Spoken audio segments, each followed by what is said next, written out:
السلام عليكم. نهار الحد كنكون جالسه ايوا الا ما مشيت فين ضروري كيبغيوني مالين الدار نوجد ليهم شي غديوه، فجيت نشارك معاكم الغديوه اللي درت ليهم. وخا صراحه الفيديو يلا ساليتو يلا ساليت ليه باش ندير ليه مونتاج. هنايا درت واحد الكتف مشوي في الفران ورافقته مع خضره مبخره. كيف ما كتشوفوا خديت الكتف حاولت انني نفلحو مزيان باش هكا ندخل يعني ندخل فيه هذوك التوابل كندير غير الملحه، قزبر يابس مطحون والكمون فقط.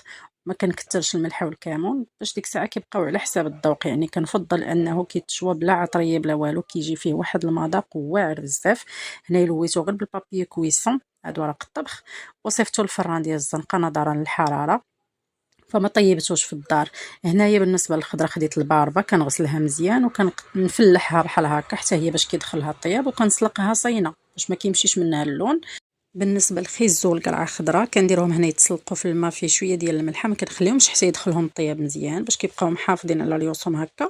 ملي كنشحرهم ولا كنسوطيهم ما كيترونوش ليا، انما من بعد كنصفيهم وكنديرهم في الماء بارد مباشره كيكون فيه مكعبات ديال الثلج باش كيبقاو محافظين على اللون ديالهم.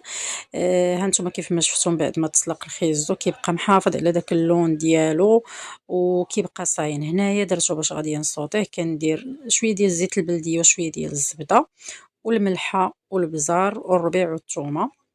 يعني بالنسبه لهاد المكونات كيبقاو على حساب الكميه اللي دايرين. صافي كنصوطيهم هكا واحد شويه فكتجي صراحه خضره بنينه نفس الشكل. بالنسبه للقرعه الخضراء حتى هي نفس التوابل، الربيع والثوم، الزيت البلديه والملحه والبزار وشويه ديال الزبده.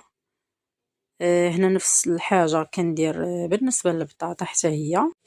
وكان هذا هو الشكل النهائي. فخديت هنايا واحد البلا اللي هو كبير، حطيت فيه هذاك الكتف من بعد ما طاب ودورته بالخضره مصوطيه اللي فرشت لها شويه ديال المعدنوس شويه ديال الخس، درت شويه ديال الشلاضه عاديه ديال البصله ومطيشه والخيار والخس شويه ديال ومعاهم العطريه. وبالنسبه للباربه حتى هي درت فيها شويه ديال الربيع وشويه ديال الخل والملحه والبزار وشويه ديال الزيت كيبقى على حساب الذوق واش بغيتو الروميه اولا البلديه.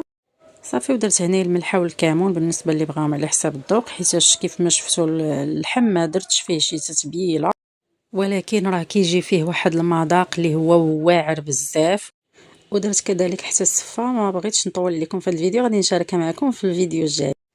السلام عليكم. نهار الحد كنكون جالسه ايوا الا ما مشيت فين ضروري كيبغيوني مالين الدار نوجد ليهم شي غديوه، فجيت نشارك معكم الغديوه اللي درت ليهم. وخا صراحه الفيديو يلا ساليت ليه باش ندير ليه مونتاج. هنايا درت واحد الكتف مشوي في الفران ورافقته مع خضره مبخره. كيف ما كتشوفوا خديت الكتف حاولت ان